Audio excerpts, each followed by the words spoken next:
തിരുവല്ല സ്പായിലെ കൂട്ടബലാത്സംഗം കൊട്ടേഷനാണെന്ന ഉടമയുടെ വാദം തള്ളി പോലീസ്. ഗുണ്ടാ പിരിവിനെ ചൊല്ലിയുള്ള തർക്കമാണ് ആക്രമണത്തിന് പിന്നിലെന്നാണ് പോലീസിന്റെ കണ്ടെത്തൽ. പിടിയിലായ പ്രതികളിൽ നിന്നുള്ള മൊഴിയുടെ അടിസ്ഥാനത്തിലാണ് പോലീസ് കണ്ടെത്തൽ. അതേസമയം ബലാത്സംഗ കേസിലെ പ്രതികളെല്ലാം പോലീസിന്റെ പിടിയിലായിട്ടുണ്ട്. വിവരങ്ങളുമായി ശശിനാരായണൻ ചേരുന്നു പത്തനംതിട്ടയിൽ നിന്ന്. ശശിനാരായണൻ, തുടക്കം മുതൽ തന്നെ ജീവനക്കാരിയുടെയും, അതായത് ബലാത്സംഗത്തിനിരയായ ജീവനക്കാരുടെയും ഉടമയുടെയും വാദങ്ങൾ, പരാതികൾ, ആരോപണങ്ങൾ ഇതൊരു കൊട്ടേഷനാണെന്നായിരുന്നു. പക്ഷേ അത് പോലീസ് തള്ളുന്നു. അതിലേറ്റവും പ്രധാനമായ ഈ ആരോപണങ്ങൾ ഉന്നയിക്കാനുള്ള കാരണവും ഇതാണ്.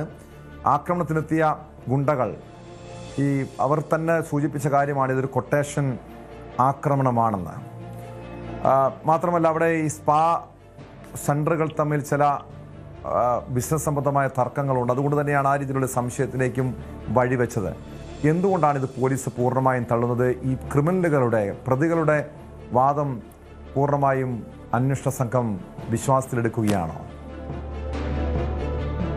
ഇപ്പം നിലവിൽ പിടിയിലായ ഈ കേസുമായി ബന്ധപ്പെട്ട തിരുവല്ല സ്പായിലെ കൂട്ട ബലാത്സംഗ കേസിലെ എല്ലാ പ്രതികളിലും പിടിയിലായിരിക്കുന്നു. ഈ പ്രതികളുടെ മൊഴികളുടെ അടിസ്ഥാനത്തിലാണ് ഇപ്പോൾ പോലീസ് പറയുന്നത് ഈ കൃത്യമായി ഇത് ഒരു ഗുണ്ടാ പിരിവുമായി ബന്ധപ്പെട്ടുള്ള തർക്കമാണ്. ഈ 1-ാം തീയതി സംഭവം നടക്കുന്ന ദിവസം 1-ാം തീയതി പ്രതികൾ അവിടെ ചെല്ലുന്നു. അവിടെ ചെല്ലുന്നതിന് ശേഷം പണം ആവശ്യപ്പെട്ടത് 50,000 രൂപയാണ് ആവശ്യപ്പെട്ടത്. ആ പണവുമായി ബന്ധപ്പെട്ടുള്ള തർക്കത്തിന് പിന്നാലെയാണ് ഈ സ്പായിലെ ജീവനക്കാരിയെ കൂട്ട ബലാത്സംഗം ചെയ്യുന്നത്. അതാണ് കാരണമെന്നാണ് ഈ പിടിയിലായ ഗുണ്ടകൾ മൊഴി നൽകിയിട്ടുള്ളത്. ആദ്യം ഇതുമായി ബന്ധപ്പെട്ട് പോലീസ് ഈ കാര്യത്തിൽ എഫ്ഐആർ ഇടുന്ന സമയത്ത് തന്നെ ഗുണ്ടാപിരിവുമായി ബന്ധപ്പെട്ടുള്ള തർക്കമാണ് ഈ കൂട്ടബലാത്സംഗത്തിന് കാരണമെന്നുള്ള കാര്യം പുറത്തു വന്ന സമയം തന്നെ ഈ സ്പായിലെ ഉടമ പറയുന്നത് ഇത് കൊട്ടേഷനാണ്. കാരണം തന്റെ സ്ഥാപനത്തെ തകർക്കാൻ വേണ്ടി മറ്റ് സ്പാ സെന്ററിലെ ആളുകൾ നടത്തിയ ഒരു കൊട്ടേഷൻ ആക്രമണമെന്നാണ് ഈ സ്പായിലെ ഉടമ വ്യക്തമാക്കിയത്. അത് പൂർണ്ണമായി തള്ളുന്ന തരത്തിലാണ് ഇപ്പോൾ പോലീസിന്റെ ഒരു കണ്ടെത്തൽ വന്നിരിക്കുന്നത്. അത് ഈ പിടിയിലായ ഈ പ്രതികൾ നൽകിയ മൊഴികൾ, ആ മൊഴിയുടെ അടിസ്ഥാനത്തിലാണ് പോലീസ് പറയുന്നത് ഇത് ഗുണ്ടാപിരിവുമായി ബന്ധപ്പെട്ടുള്ള തർക്കത്തിൽ നിന്നാണ് ഇത്തരത്തിലൊരു കേസുണ്ടാവുന്നത് എന്ന തരത്തിലാണ് പോലീസ് ഇപ്പോൾ വ്യക്തമാക്കുന്നത്. അതിന് കാരണമായി പറയുന്നത് മറ്റൊരു കാര്യം കൂടിയുണ്ട്. തിരുവല്ലയിലെ പല സ്ഥലങ്ങളിലും ഈ ഗുണ്ടകൾ പിരിവ് നടത്തിയിട്ടുണ്ട്. ആ പല കടകളിലും ഇവർ പിരിവ് നടത്തിയിട്ടുണ്ട്. ആ പിരിവ് നടത്തിയ ആളുകൾ ആരും തന്നെ പിന്നീട് പരാതി പറയാൻ വന്നില്ല. കാരണം ഇവരെ ഭയന്നാണ്, ജീവനെ ഭയന്നാണ് പിന്നീട് അവര് പരാതി പറയാതിരുന്നത്. ഈ കേസിൽ, ഈ ബലാത്സംഗ കേസ് ആയതുകൊണ്ട് തന്നെ ഈ കേസിൽ പുറത്തു വന്നതോടുകൂടിയാണ് ഈ വിവരങ്ങളെല്ലാം നമുക്ക് വെളിയിൽ പോലീസും അതുപോലെ തന്നെ നമുക്ക് കൃത്യമായി മനസ്സിലാക്കാൻ കഴിയുന്നത്. കാരണം ഈ പരാതിക്കാരി, ജീവനക്കാരി പോലീസിൽ മൊഴി നൽകിയതോടുകൂടിയാണ് ഇത്തരം സംഭവങ്ങളെല്ലാം പുറത്തു വരുന്നത്. അതുകൊണ്ട് തന്നെ വിശദമായ ഒരു ചോദ്യം ചെയ്യലിൽ ഈ പിടിയിലായ ഗുണ്ടകൾ നൽകിയ മൊഴിയുടെ അടിസ്ഥാനത്തിലാണ് ഈ സ്പായിലെ കൂട്ടബലാത്സംഗം ഗുണ്ടാപിരിവുമായി ബന്ധപ്പെട്ടുള്ള തർക്കത്തിൽ തുടർന്ന് ആണ് ഈ ഇത്തരത്തിൽ ബലാത്സംഗത്തിലേക്ക് ബലാത്സംഗം ചെയ്യാൻ കാരണമെന്ന രീതിയിലേക്ക് പ്രതികൾ പറയുന്നത്. പക്ഷേ അത് മുഖവിലയ്ക്ക് എടുക്കാൻ ഇപ്പോഴും ഇതിന്റെ ഉടമ തയ്യാറല്ല. കാരണം ഞാൻ നേരത്തെ സൂചിപ്പിച്ച പോലെ തന്നെ ഈ പല സ്പാകളും അനധികൃതമായി ലൈസൻസ് ഇല്ലാതെ പ്രവർത്തിക്കുന്നുണ്ട്. പോലീസും ഈ ഗുണ്ടകളെ തമ്മിൽ ചില അവിശുദ്ധ കൂട്ടുകെട്ടുണ്ട്. ഇതിന്റെയൊക്കെ അടിസ്ഥാനത്തിൽ ഒരു പക്ഷേ ഇത് കൊട്ടേഷൻ ആകാനാണ് സാധ്യത എന്ന രീതിയിലാണ് ഉടമ നൽകിയത്. പക്ഷേ ഈ പിടിയിലായ എല്ലാ പ്രതികളും അവരുടെ ചോദ്യം ചെയ്യലിൽ മനസ്സിലാക്കിയത് ഈ ഗുണ്ടാപിരിവുമായി ബന്ധപ്പെട്ടുള്ള തർക്കമാണെന്നാണ് പുറത്തു വരുന്ന വിവരം. ടോമ,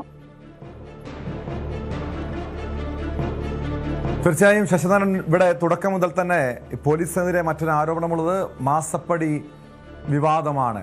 കാരണം പോലീസുകാർ ഈ സ്പാ ഉടമകളുടെ കയ്യിൽ നിന്നും പതിവായി മാസപ്പടി വാങ്ങുന്നുണ്ട്. അത് മരണം സുബിൻ എന്ന ഈ കേസിലെ മുഖ്യപ്രതിയാണ് ഈ മാസപ്പടി വാങ്ങി പോലീസ് നൽകുന്ന ആക്ഷേപമുണ്ട്. സുബിനാണ് ഈ കേസിലെയും മുഖ്യപ്രതി. ആ കേസിൽ, അതായത് ഈ മാസപ്പടി ആരോപണത്തിൽ ഉള്ള അന്വേഷണം എങ്ങനെയാണ് പുരോഗമിക്കുന്നത്? പോലീസ് ആരെങ്കിലും ഈ കേസിൽ ഏതെങ്കിലും സ്പാ ഉടമകളെ സംരക്ഷിക്കാനുള്ള നീക്കം അന്വേഷണ സംഘത്തിന്റെ ഭാഗത്തുനിന്നുണ്ടാകുന്നുണ്ടോ? തിരുവല്ലയിലെ അനധികൃതമായി ലൈസൻസ് ഇല്ലാതെ പ്രവർത്തിക്കുന്ന സ്പാ സെന്ററുകളുണ്ട്. ആ സെന്ററുകളുടെ പ്രവർത്തനം ഈ ഇത്തരത്തിൽ മാസപ്പടി നൽകിക്കൊണ്ട് അനധികൃതമായി പ്രവർത്തിക്കുന്നുള്ളതാണ് ഈ ബലാത്സംഗം നടന്ന സ്പായിലെ ഉടമ അത്തരം ആരോപണം ഉന്നയിച്ചിട്ടുള്ളത്. പല ആളുകളും, അതായത് ഇതുമായി ബന്ധപ്പെട്ടുള്ള ആളുകൾ, ഉദ്യോഗസ്ഥർ, പോലീസിലെ ഉദ്യോഗസ്ഥർ, ഉന്നത ഉദ്യോഗസ്ഥർ വരെ ഇത്തരം സ്പാ സെന്ററുകൾ സന്ദർശിക്കുന്നവരാണ്, അവിടുന്ന് മാസപ്പടി വാങ്ങുന്നവരാണ് എന്നുള്ള ആരോപണം നിലനിൽക്കുന്നുണ്ട്. എന്തായാലും ഈ ആരോപണത്തെ തുടർന്ന് പോലീസിനെതിരെ തന്നെ, പോലീസിന്റെ ഉള്ളിൽ തന്നെ ഇത്തരമൊരു കാര്യങ്ങൾ പുറത്തു വന്ന സാഹചര്യത്തിൽ ആഭ്യന്തര തലത്തിലുള്ള അന്വേഷണം ഇത് സംബന്ധിച്ച് നടക്കുന്നുണ്ട്. പക്ഷെ നിലവിലത്തെ സാഹചര്യത്തിൽ SP വ്യക്തമാക്കിയത് അത്തരം കാര്യം തങ്ങളുടെ ശ്രദ്ധയിൽപ്പെട്ടിട്ടില്ല. ജില്ലാ പോലീസ് മേധാവി വ്യക്തമാക്കുന്ന അത്തരത്തിലുള്ള കാര്യം ഇതുവരെ ശ്രദ്ധയിൽപ്പെട്ടിട്ടില്ല. അങ്ങനെ വന്നാൽ ഒരുപക്ഷെ അന്വേഷിക്കുമെന്നാണ് പറയുന്നത്. പക്ഷേ നിലവിലത്തെ സാഹചര്യത്തിൽ ആഭ്യന്തര തലത്തിൽ അന്വേഷണം ഇത് സംബന്ധിച്ച് നടക്കുന്നുണ്ട് എന്നുള്ളതാണ് നമുക്ക് അറിയാൻ സാധിക്കുന്നത്. നിലവിൽ പോലീസും ഗുണ്ടകളും അതുപോലെ തന്നെ ഈ അനധികൃതമായി പ്രവർത്തിക്കുന്ന സ്പാകളും തമ്മിലുള്ള ആളുകളുമായിട്ടൊക്കെ ഒരു കൂട്ടുകെട്ട് ഈ കാര്യത്തിൽ ഉണ്ടായിട്ടുണ്ട് എന്നുള്ളതാണ് ആരോപണമുള്ളത്.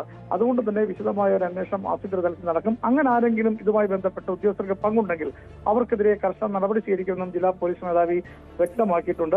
നിലവിലത്തെ സാഹചര്യത്തിൽ ഈ 6 പ്രതികളാണ് ഇപ്പോൾ ഈ സ്പാ സെന്ററിലെ കൂട്ടബലാത്സംഗവുമായി ബന്ധപ്പെട്ട് അറസ്റ്റ് ആയിട്ടുള്ളത്. അത് ജീവനക്കാരിയാണ്. സ്പാ സെന്ററിലെ ജീവനക്കാരി നൽകിയ മൊഴിയുടെ അടിസ്ഥാനത്തിലാണ് കൃത്യമായി പോലീസ് ഈ പ്രതികളിൽ തിരിച്ചറിയുകയും അവർ ഒളിവുള്ള സ്ഥലത്ത് നിന്നുമൊക്കെ കൃത്യമായി അറസ്റ്റ് ചെയ്തിട്ടുള്ളത്. ഈ മറ്റൊരു കാര്യം എടുത്തു പറയേണ്ടത്, ഈ പ്രതികളെല്ലാം ക്രിമിനൽ സ്വഭാവമുള്ളവരാണ്. മരണ സുബിൻ എന്ന് അറിയപ്പെടുന്ന സുബിൻ അലക്സാണ്ടർ 11ഓളം കേസുകളിലെ പ്രതിയാണ്, കാപ്പ കേസ് പ്രതിയാണ്. ഈ തിരുവല്ല മേഖലകളിൽ നിരന്തരം ഈ ടൗണുകളിൽ കടകളിൽ ഈ പിരിവുകൾ നടത്തുന്ന, ഇങ്ങനെ ഭീഷണിപ്പെടുത്തിയ ആളുകളെ ഭീഷണിപ്പെടുത്തി പിരിവ് നടത്തുന്ന ക്രിമിനൽ സംഘത്തിൽപ്പെട്ട ആളുകൾ തന്നെയാണ് ഈ കേസിൽ ഉൾപ്പെടുത്തിയിട്ടുള്ളത്. അതുകൊണ്ട് തന്നെയാണ് ഈ കടക്കാർ, അതായത് പിരിവ് നടത്തിയിട്ടുള്ള പല സെന്ററുകളിലെ സ്പായിലേക്ക് ആളുകൾ ഇത് പുറത്തു പറയാൻ മടിച്ചത്, ജീവനെ ഭയന്നാണ് പുറത്തു പറയാൻ മടിച്ചെന്നുള്ള വിവരം കൂടി പുറത്തു വരുന്നുണ്ട്. എന്തായാലും ഗുണ്ടാപിരിവുമായി ബന്ധപ്പെട്ടുള്ള ഒരു തർക്കമാണ് പിന്നീട് ഈ ബലാത്സംഗ കേസിനെ കൂട്ടബലാത്സംഗത്തിലേക്ക് എത്തിച്ചെന്നുള്ള സ്ഥിരീകരണമാണ് പോലീസ് ഇപ്പോൾ പുറത്തു നൽകുന്നത്. കൊട്ടേഷൻ എന്നുള്ള ഈ ആരോപണം, അത്തരമൊരു ആരോപണം തള്ളിക്കളയാണ്.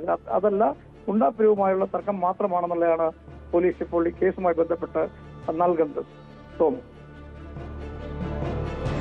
യെസ്, വ്യക്തമാണ്. ശശിനാരായണനാണ് പത്തനംതിട്ടയിൽ നിന്ന് വിവരങ്ങൾ നൽകിയത്. പോലീസ് ഈ ഉടമയുടെ വാദങ്ങൾ തള്ളുന്നതിന് പിന്നിൽ, ഈ ബലാത്സംഗത്തിന് പിന്നിൽ കൊട്ടേഷൻ ഇടപാടുകളില്ല, മറ്റ് ഗുണ്ടാ പിരിവാണ് ഈ സംഭവത്തിന് പിന്നിലെന്നാണ് പോലീസിന്റെ കണ്ടെത്തൽ. കൂടുതൽ വാർത്തകൾക്ക് news 18 Keralam YouTube channel subscribe ചെയ്യുക.